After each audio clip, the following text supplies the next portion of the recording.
Isa na namang maulang gabi sa ating lahat mga idol. Dinner time na at since nandito tayo sa Binondo kahit maulan-ulan pa, hindi natin palalagpasin na makakain ulit dito sa Chuan He. Isa itong Chuan He sa oldest fast food resto dito sa Binondo. Year 1940 pa nang buksan nila ang kanilang pintuan sa mga tao. Sa ilang beses na magagaling kami dito, ito yata ang first time na walang pila. Usually ay blockbuster talaga ang pila para makakain dito.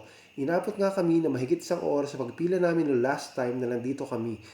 Dahil talaga namang dinadayo sila sa sarap at authentic na Chinese food na meron sila. Mga ilang minuto lang kami naghintay para sa table namin at eto, nakapasok na kami. Kaya kitang-kita nyo naman mga idol, lahat ng lamesa ay puno at palaging jam-pack dito. So, ito po, umorder po kami ng pork asado, lechon, sliced patatim, tapos umorder po kami nitong kiampong nila.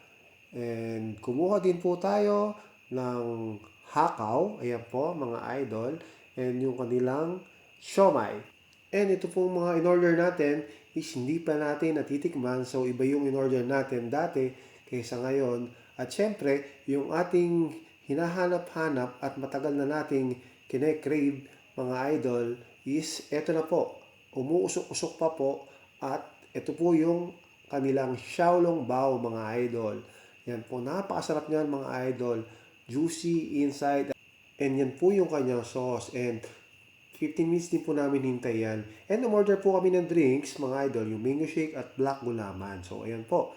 So, it's tikiman time na, mga idol. Sisintensya na po natin yung nakakatakam na pagkain dito.